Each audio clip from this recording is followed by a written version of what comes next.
Today is November 28th, and it's just about 11 o'clock a.m. Eastern Time, which is time for our weekly study of classical rhetoric. And today, what I'd like to do is simply provide students with a walk through chapter 1 of book 1 of Aristotle's Rhetoric. This is a long chapter, and one of the temptations when we face a long chapter, a long reading assignment for a teacher, the temptation is to simply give an outline talk or summarize the content. But I don't want to do that because it's like playing the game of telephone. It starts out with an original message, and then the first person tells the second person, the second person repeats the message to the third person, and that continues. And each time it's told, it changes a little bit. And by the time you come to the end of the line, you've got a slightly or sometimes very different message. The danger with these studies is that when we study the master texts, we don't want to move away from the original message. And so we don't want to live and have our studies directed by lectures and outlines and summaries and so on. We always want students to deal directly with the texts so that we're always kept close to the original message. Okay, so I'm not going to give an outline. I'm not going to summarize it. We're going to move slowly through this text, and if it takes us more than one class period, so be it, okay? Now, just for some simple background here, rhetoric is one of the 7 classical liberal arts. Rhetoric is one of the 3 arts of the trivium. So in the trivium, we've got 3 arts: grammar, reasoning, and rhetoric. And then in the quadrivium, we have 4 arts: arithmetic, geometry, music, and astronomy. So in this study, as we get into rhetoric, we're studying the 3rd of the 3 arts of the trivium. Now, my goal in having these live classes and going through these lessons, my goal is to help students who are enrolled in the Academy's rhetoric course to complete the assignments for that course and really to some degree master the subject. So I'm going to go through these lessons, and I'll make sure that everything is clear so that students can then go from these lessons to the assignments, complete them, and submit them for credit. So that's the goal, all right? If you're not enrolled in the Academy, if you're watching this on YouTube or on the Academy website and you're not enrolled in the courses, I strongly encourage you to enroll in the courses with a student plan at least, so that you can submit the assignments, receive feedback, and have record of your understanding of these lessons. So having said that, and understanding that rhetoric is one of the 7 classical liberal arts, one of the core subjects in our classical Catholic studies, I'd like to get right to it and read through and discuss chapter 1 of book 1 of Aristotle's Rhetoric.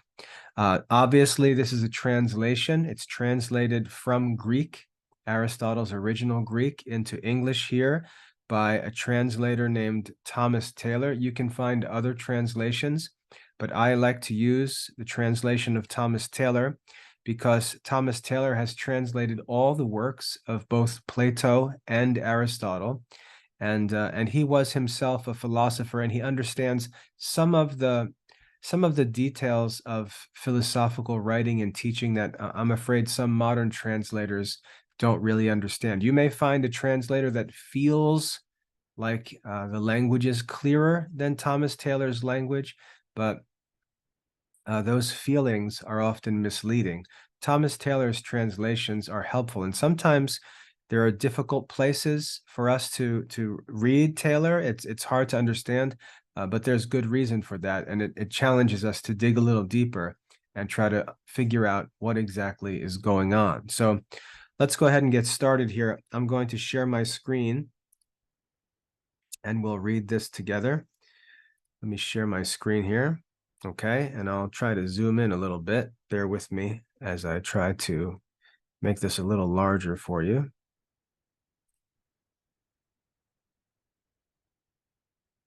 I think that might be a little larger, but anyway, you have this text in your lesson, so you can simply follow along as you watch this video, if you're watching the video, or just listen as I go through this and try to read as best you can. Chapter 1 of Book 1 of Aristotle's Rhetoric. Rhetoric reciprocates with dialectic, for both are conversant with such particulars as being common may after a manner be known by all men and pertain to no definite science. Now that first sentence is a mouthful, but what's important, let's focus on what's important, which is pretty simple. Aristotle is comparing the art of rhetoric with the art of dialectic. And it's important for us to understand what dialectic is. Dialectic is the study of reasoning as it pertains to what it's called a syllogism, which is the model of an argument. Now, there are two kinds of reasoning, and it's important to understand these things. There's dialectical reasoning, which was the reasoning used by Socrates and Plato. And then there is demonstrative reasoning, which was developed by Aristotle and used as the instrument by which he developed the philosophical sciences. All the works of Aristotle that we have were developed by demonstrative reasoning. But what he's talking about here is dialectic. And as we'll see as we go through this chapter, he's not talking about demonstrative reasoning. He's talking about dialectical reasoning. And I'll explain a little bit more exactly what that means as we get to important points in the reading. So what's important to get from this first sentence is that there's a sort of reciprocating relationship between rhetoric and dialectic. They have some things in common. They're similar in some ways, even though they're different in some ways, they're similar in some ways. Rhetoric, the third of the arts of the trivium, reciprocates with dialectic, which is part of the second of the arts of the trivium. So what is it that they have in common? He says, both are conversant with such particulars as being common may after a manner be known by all men. So to put that simply, both rhetoric and dialectic address issues. They deal with issues. That's what it means to be conversant with. They deal with issues that are of interest to all men. So these are common human arts. These are things that are common to all men. That's one of the reasons why they're listed with the 7 liberal arts. They're human arts. It's not a specialization where someone really focuses in on one special art and becomes an expert in that art, as we do in our careers. But rhetoric and dialectic are arts and sciences, as we'll see, that are of interest to all men. And again, that's why they're listed among the 7 liberal arts. So they're conversant with such things as being common may after a manner be known by all men, not just by philosophers or specialized scientists and so on. They're common. They may be known by all men. They pertain to no definite science. In other words, they're universal sciences. They apply to all sciences. Again, that's one of the reasons why they're listed in the 7 liberal arts. They're sciences or arts that apply to all arts and sciences. They're not just some specific art, like the art of metaphysics or the art of geometry or something like that. Okay?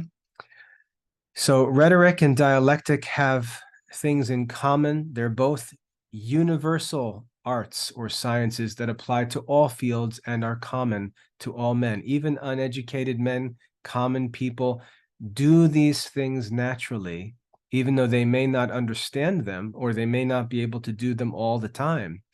We find that we can do these things naturally because there's something natural about them that's understood and shared by all men. So two things that they have in common. They're common to all men, and they do not pertain to any particular science. All right. Next, all men, in a certain respect, participate of both these. Okay. All men, to a certain degree, in a certain way, participate in both rhetoric and dialectic. They're just natural arts, natural habits or activities.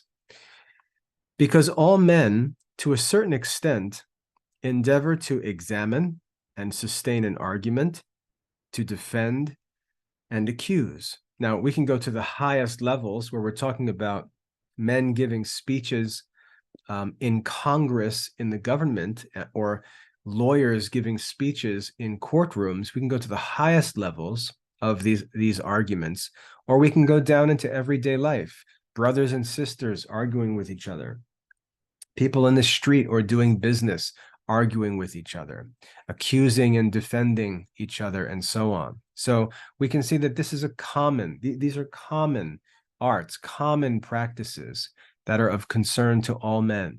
All right. And men participate in them in varying degrees. Okay, there are experts like Aristotle and Cicero who are masters of these arts and sciences. And then there are just common people who, in their daily activities, discussions, arguments, and so on, tap into some of these arts and sciences and use them, even though it's just by nature or by habit. Okay.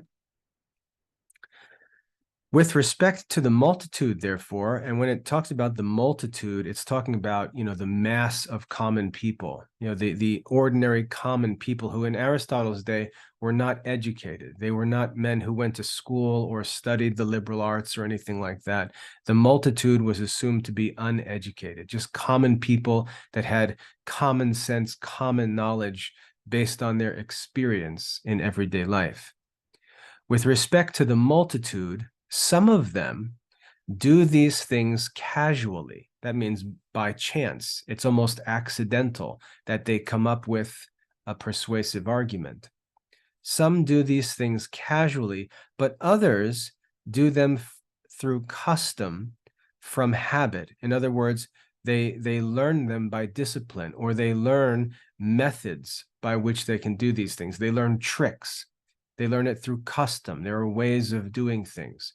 So if we were to think of maybe a salesperson who is taught sales techniques, he's not really learning the art of rhetoric or dialectic, but he's, through a certain custom or education, he's developing habits by practice that bring about persuasion, that can win customers to do his will. So he may learn to do these things to a degree through the custom of selling cars, but he's not studying the art of rhetoric itself. So with respect to the multitude, some of them do these things casually, by chance. Some of them, however, others through custom from habit, do these things. But again, none of these people are actually doing what they do because they know and understand the arts of rhetoric and dialectic.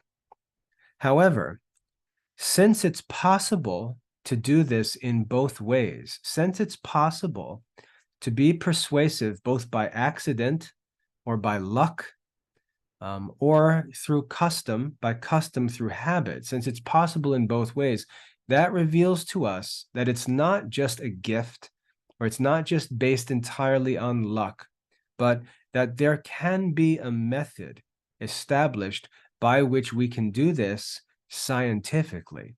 So we can study an art, or we can develop and study an art of rhetoric that allows us to do this not by chance or just when we get lucky, not in some specialized way like in the art of selling cars, but so that we can understand this in a universal way that applies to all arts and sciences, all fields and interests of life. One common art that applies in all circumstances.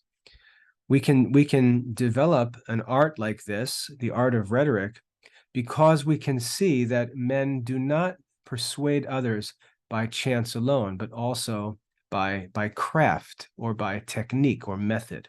Okay, so seeing that there can be a method that's learned, it proves that this skill of persuasion can be developed into an art that can be studied and practiced and mastered. Okay, that's where the art of rhetoric comes from. For it is possible to survey the cause why some men render what they assert probable from custom and others from chance. Now, what that sentence means, and it's important because it reveals to us where the arts come from. In the ancient world, wise men noticed certain men doing desirable things. And what they would do is study those men to try to understand what it was about what they did, what they said, that brought about the results that were desired. So in the case of rhetoric, it was obvious that there were some men who, for some reason, when they spoke, other people listened, other people followed them, other people were persuaded by them, and so on. And so wise men would study these men and sort of take notes and draw from their behavior and from their actions principles that seemed to be the causes of their persuasiveness. What was it that was causing their speech or behavior to be persuasive? Now, what it means to be wise is to understand the causes of things. And that's what wise men do. They study to know the causes. So as wise men in the ancient world studied persuasive men, they were able to draw from their activities, from their speeches, from their writings, from their behavior, and so on. They were able to identify those things that were done that were the actual causes of their persuasiveness. And then gathering them all together, they could compile an art where we can study and learn the causes, learn the principles of this art of persuasiveness, and then apply those principles in any situation. And that's what an art or science really is. Okay. It's possible to survey the cause why some men render what they assert probable. It's possible to survey the cause why some men are able to make what they say appear to be probable and therefore persuasive. Some of them can do this from custom by some kind of, some kind of learning or habit, but others just from chance. All men, this is the last sentence here, all men now will acknowledge that a thing of this kind, this skill of persuasiveness, is a work of art. That is, it is something that can be studied and practiced. There are principles that can be drawn from it. These principles can be studied and practiced and then applied in any circumstance. That's what it means to be an art, especially the art of rhetoric, because it's a universal art, an art that applies in any other field or science or work. Okay, so in this first opening paragraph, Aristotle introduces the subject of rhetoric. He says it's an art. It's like dialectic in some ways, and we'll talk about that more as we go through the chapter. He explains why we can expect for there to be an art of rhetoric and how the art is actually developed. It's developed by studying and observing men who are naturally persuasive, drawing from their behavior principles of persuasiveness, and then organizing and presenting them as an art to be studied and practiced. That's what an art is. Okay, but it's important to see that wise men, when they see things in the world, they seek to answer the question why. Notice he says it is possible to survey the cause why. So when Aristotle sees a man being persuasive, he doesn't just ask, what did the man say? He asks, why was what the man said persuasive? And by asking the question why, by investigating the causes, he was able to establish the art, which once established can be applied to any topic. And that's why it's of interest to us. It doesn't matter what you're going to do in your life. It doesn't matter what you're interested in. As we said, this art applies to all men in all circumstances. By studying the art of rhetoric as well as the art of dialectic, you're going to gain skills and understand what causes persuasiveness so that you can use those principles in any area of your life, whether it's in relationships, business, education, religion, whatever. You'll have the principles of rhetoric that can be applied to, as we'll see, to be able to understand what is required to be persuasive in any situation. That's the goal of the art of rhetoric. Okay, so a good introductory paragraph. Let's go ahead and move on here in our reading down to the second page. Now, Aristotle sort of goes off on a tangent here. So this next section isn't really that important. He includes it here as a criticism of what other men were doing in his day with respect to this skill of persuasive speech. He says what other men are doing, really misses the mark. And I want to really focus us on the true goal of the study of the art of rhetoric. So he says, at present, those who compose arts of orations, in other words, other people who have tried to write and teach how to be persuasive, they basically write books on how to make persuasive speeches. That's what orations are, speeches. Those who compose arts of orations, that is, who unfold the art of rhetoric, explain only a small part of rhetoric. Now, what he's talking about here is really the kind of thing that we would learn today in a public speaking course. If you sign up for a public speaking course, students are taught a method for how to speak publicly, how to give a speech on a stage or how to speak in front of an audience. And they're taught all these techniques of what to do, how to stand, how to use gestures, how to practice speaking confidently, and all this kind of stuff. What Aristotle says is that idea of public speaking, as if that's what makes speech persuasive, is false. That's not what makes speech persuasive. It may appear to have something to do with persuasiveness, but that's really not what makes men persuasive. And so he says, for all the people writing books about how to make a speech, or for all those teaching public speaking courses, that's really not the art of rhetoric. They'll call it the art of rhetoric, just like, schools today will call what they do classical education, even though it's not. In the same way, in Aristotle's day, there were people who were walking around talking about the art of rhetoric who actually were just teaching some cheesy, shallow method of public speaking. And that's not the art of rhetoric. He says they explain only a small part of rhetoric. And then he says, what really is the essence of rhetoric? What's the real central issue that has to be learned and understood? And he says, credibility is the only artificial part of the art. Credibility is the only artificial part of the art. Now, that word artificial is a little confusing because in modern society, when we use the word artificial, we usually use it to mean fake. Like this is artificial sweetener. It's not real sugar. It's like some fake wannabe sugar. It's artificial, okay? Or someone gets injured and they receive an artificial hand or an artificial leg. Artificial means fake in most modern uses, but that's not what it means here. What artificial means here is man-made or skillful. That's what it means, okay?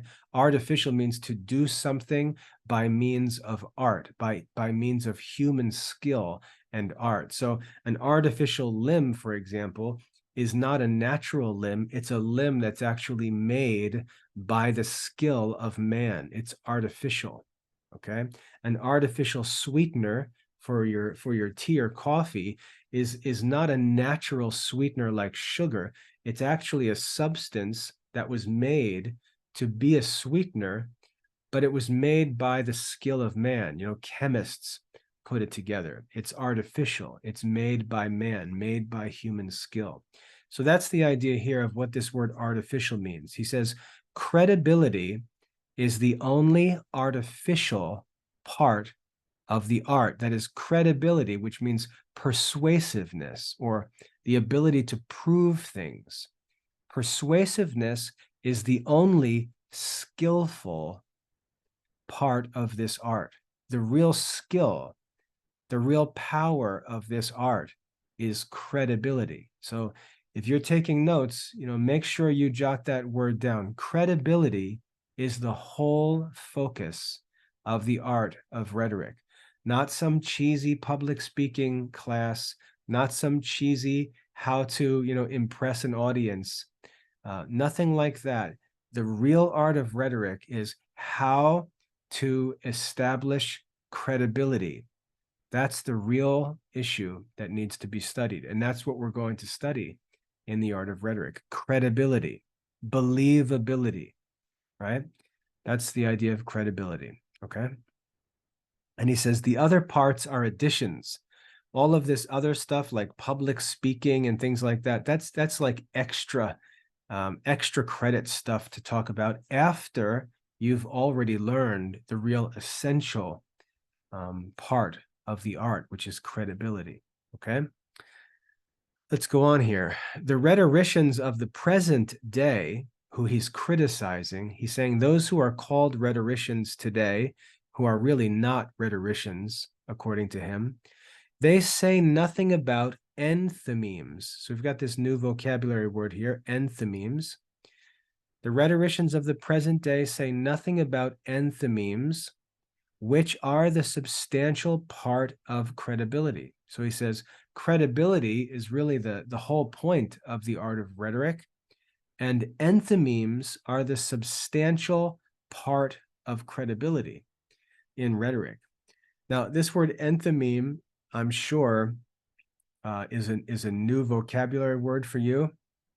It's a word that really only is used in the study of the art of rhetoric. That's why we're learning this word. An enthymeme is called a rhetorical argument, a rhetorical syllogism. And we'll see what that means in a few minutes, all right? So don't be distracted by the word enthymeme. We're going to talk about that some more later on. But Aristotle, again, is criticizing those who were called rhetoricians in his day, because while they pretend to do all this stuff, they really don't say anything about the essential part of rhetoric, the essential skill of rhetoric, which is credibility, and in particular about enthymemes, which are a certain kind of argument that's used in speaking, in rhetoric. Okay, so they don't say anything about enthymemes, which is like the whole point. Their attention is, for the most part, directed to things that are foreign to the purpose. Their attention is on things that really don't matter. In other words, if you learn how to attain credibility, if you learn how to be persuasive, you're not going to have to be taught how to pretend that you have confidence when you speak, because you're actually going to have confidence because you know that your arguments are sound. That's going to be the source, the real source of real confidence.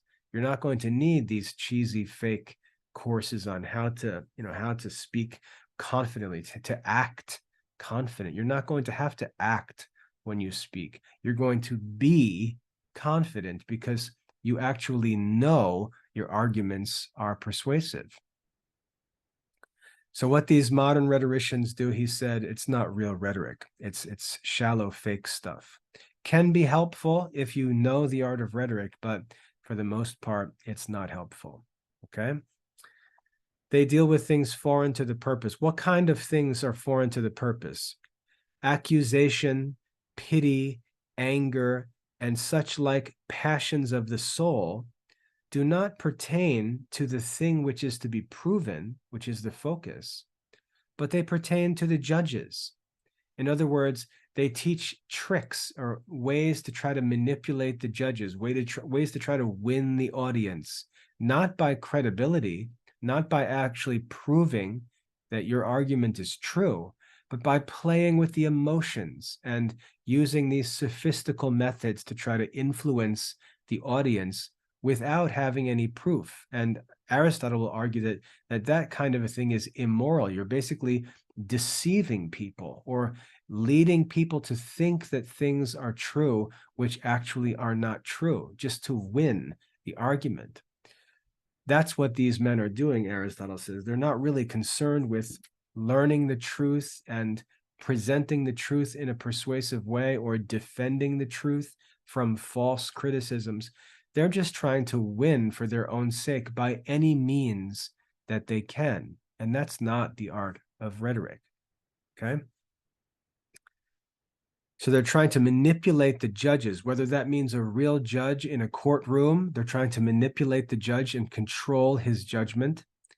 Or, if the judge is just any audience, the judge of the speech or whatever it is that's being argued, trying to move the judges by some means other than the truth, other than proof, which is immoral. Okay. And now Aristotle says, we could solve this problem and eliminate this stuff if we made better laws. He says, if all judicial processes were conducted in the same manner as they are at present in some cities, especially those that are governed by good laws, these fake rhetoricians would not have anything to say.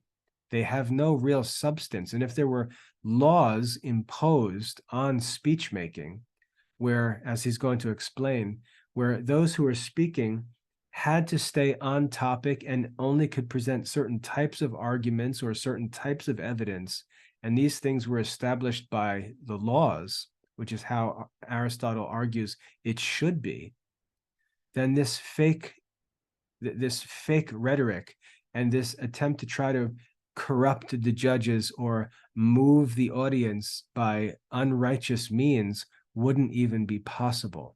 Okay. If there were good laws, these rhetoricians would not have anything to say. For with respect to all cities, some think it necessary that the laws should thus ordain.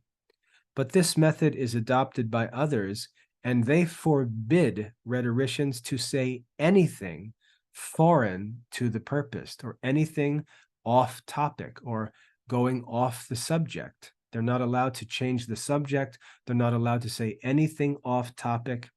That's actually established by law. You'll see this in American courtrooms. If you watch an American trial in a courtroom, you'll notice that if one of the lawyers who's speaking tries to show that the person being accused is guilty by talking about something else in the person's life, the defending lawyer will object. He'll raise an objection, and that argument will not be allowed in the courtroom because both lawyers have to stay on topic, and the laws are very strict as to what they're allowed to say, what arguments they're allowed to make, what kind of evidence they're allowed to bring, and so on, because America is a country with good laws. At least Aristotle would think so. Our rules for lawyers in courts and for congressmen who give speeches, they're very specific, and we prevent a lot of the misleading of judges that might have been practiced in other states with laws that weren't as clear or as detailed as ours are. Now, nevertheless, our society doesn't practice these things in areas of like advertising. There are laws, obviously, you're not allowed to lie to people, but advertisers and people who are in the media, they get away with all kinds of deception and misleading messages and stories and reports for their own benefit and profit. And this is one of the sources of evil in our society. There's a lot of misleading, deceiving information that's allowed to be broadcast because because of the idea of the freedom of the press and freedom of speech, which allows all kinds of stuff to be published and spoken in public that would never be allowed in a court. So that's sort of a built-in contradiction, I think, in our society. Let's keep going here. So he says that in some cities, they do have laws like this. They forbid rhetoricians to say anything foreign to the purpose. And he says, in the same manner as in the Areopagus. The Areopagus was a Greek court where cases were tried and speeches were given. And he's simply using that as an example of a place where there are strict laws, strict rules that keep speakers on topic and don't allow them to make use of any of these slithery, slimy methods of the sophists. Okay. He says, it is not proper to pervert the judge. It is not proper. It's not right. It's immoral to pervert the judge. Now, realize when he says pervert the judge, he's really referring to any audience, whether it's an actual judge or whether it's just a friend you're talking to or a customer you're talking to, someone else in the street you're talking to. It is not proper to pervert the judge. In other words, you should speak the truth to other people, and you should use true arguments, true persuasive arguments to try and persuade them, not turn to other methods to trick them or deceive them or to mislead them and so on. And he gives some examples. It's not proper to pervert the judge. Well, how do we do that? By exciting him to anger, or by exciting him to envy or pity. So to play with his emotions, to make him get angry and then make a decision in that anger, to arouse envy in him, and in that vicious spirit, lead him to try to make a decision while he's overcome with envy or even pity, to feel unnecessarily or unjustly sorry for someone and make a decision under the influence of that sorrow. A deceptive speaker will try to move the judge by his passions, contrary to reason, to make a decision based on these irrational passions or feelings rather than based on what's actually true. It's not proper to do this, Aristotle says. It's not proper to pervert the judge. This is just as if someone should make the rule distorted which he intends to use. So the judge is like the ruler. I happen to just have a ruler on my desk here, and the whole value of this ruler, the reason why we buy a ruler is because it has a straight edge on it. And you can see the straight edge on this ruler. You can see that straight edge, right? There's a piece of metal actually put in the ruler to make a straight edge. And the whole value of this ruler is that we know that it's straight, probably straighter than anything else on my desk. And so we buy a ruler so that we can have a straight edge to measure with and to make lines with. He says, perverting the judge would be like twisting and bending and making crooked the rule that's supposed to give us order, that's supposed to give us straight lines. We're intentionally bending and twisting it and ruining it just so that we can have, let's say, the measure that we want. So if I say, it needs to be 4 inches, whatever it is I'm talking about, and I say, well, I want to twist this and bend it, you're going to defeat the whole point of the ruler, which is to actually make an accurate measurement. Or if I want a straight line, I'm going to twist this and bend it so the line is not. Why would you want to do that except to lead the judge and your neighbors away from the truth? So it's not proper to pervert the judge. This is just as if one should make the rule distorted which he intends to use. Okay? Perverting the judge is to undermine justice and truth in our community. There's never any justification for doing that.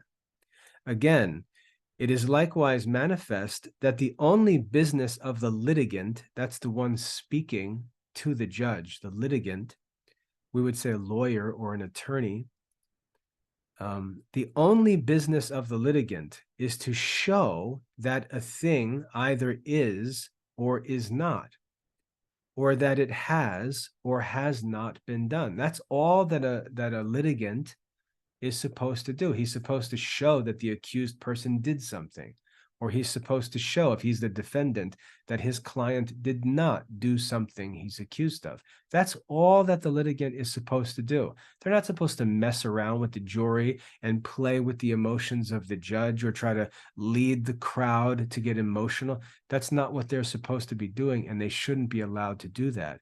They're simply supposed to show that something was done, or argue or prove that something was not done. That's all they're supposed to do. And in order to do that, they have to be skilled in discovering ways of being persuasive. That's the real art of rhetoric. But that's not what most people do, Aristotle says. Most people are just looking for tricks, subtle ways to win the affection or the opinion of the judge, or to win the audience, even if what they're saying is false. And that's not the true art of rhetoric. Okay. With respect to such things as the legislator is a lawmaker, with respect to such things as the legislator has not defined, whether they are great or small, just or unjust, these ought to be known by the judge, and he is not to learn them from the litigants. Now, this seems obvious.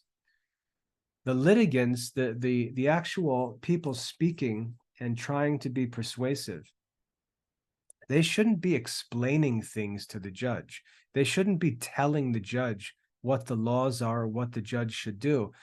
All of those instructions should be provided by the lawmakers in the city or the state. So the judge should really be controlled by the laws. And if the state has good laws, the laws will control the judges and really take power away from the judges. So the judges can't be manipulated, and their personal judgment can't affect the outcome of the state or affect the common good of all the people. So good laws will take power away from judges. They'll tell the judge exactly what to do, exactly what to say, exactly how to handle the case, exactly what the laws are, and so on. So the lawmakers are really the source of justice in the state, because they allow the judge to do his job easily without being influenced by sophistical or deceiving speakers. Okay. It is especially requisite, therefore, let me just scroll down a little bit. It is especially requisite, therefore, that laws which are rightly framed should define all such particulars as can be defined, and leave very little to be defined by the judge. So good laws, Aristotle says, will leave very little room for the judge to actually have to make any decisions. That's what good laws will do. Now, you'll hear some people today saying, oh, there's too many laws, too many restrictions, we need less. Now, that may sound like a nice idea, to say that there should be less laws. We should be left freer to do what we please. But here Aristotle is warning about the danger of that. The danger of that is when you take away laws, when you remove laws, and the laws are not clear and detailed, all of the power is left in the hands of judges to make decisions, and they basically make the rules when they judge. That's where corruption comes from. So contrary to this, dopey popular argument that we need less laws and we need to be more free, that may feel good to think about for your own sake, but you're not thinking about what the consequences would be in terms of judgment in the community. That all of that freedom would leave the judge to really run the state.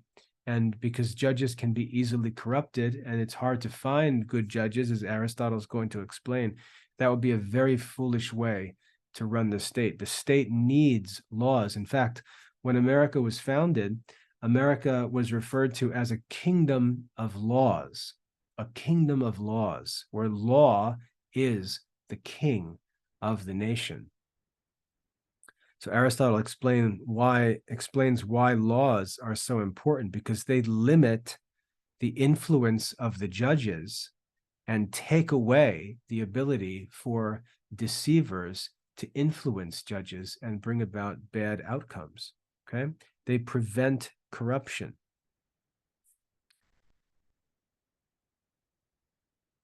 Now, why are laws better? There's a number of reasons why laws are better. Aristotle says, first of all, one reason why laws are better, he says, in the first place, it is more easy to obtain one person or a few who are intelligent and wise. It's easier to obtain one person or a few who are intelligent and wise. And it takes just one person, one wise man or a few wise men to write laws. But if you're going to have a state that's ruled and controlled by judges, you're going to have to find a wise judge for every single place where there need to be trials and judgments made. Every single judge is going to have to be intelligent and wise. And you're simply not going to find that many intelligent and wise people. So you're going to give opportunity for corruption in the state by making the state depend on judges in every place. Whereas for a law to be made, you could have just one wise man write the law, like Moses in the Old Testament. There was just one lawgiver, one wise man. That's all that was needed. But if we're going to have a state run by judges, we're going to have to find intelligent and wise men to fill every single court in the land. And that's just not going to be possible. This is a problem with modern public schools. They came up with this brilliant idea to start schools everywhere, and the schools really have no curriculum and no plan, no clear plan or guidelines. They leave all that to the teachers. And then we run into the problem where there aren't intelligent and wise people to serve as teachers in every single grade, in every single school, in every single town in the whole country. So we've got this school system built that's completely dependent on teachers, and there aren't teachers to fill those spots. So terrible people get into those positions, people who are not intelligent, not wise, and all kinds of evil and falsehood are spread through the public schools because they were designed on a principle contrary to what Aristotle teaches here, that we should make the requirement for intelligent and wise people to be few and take away the influence that would require large numbers of intelligent and wise people, because they don't exist. If we're honest and we understand human nature, we can't make a system dependent on lots of intelligent and wise people. And that's what's wrong with the public school system in America. It's a great idea, but the problem is there simply are not enough intelligent and wise people to fill all the roles as teachers in these schools. So that's the first problem. There aren't enough intelligent and wise people to allow a state to depend on good judges. Secondly, he says, when laws are established, men gather together and they think about things after long years of history and experience, and they make laws that concern future cases.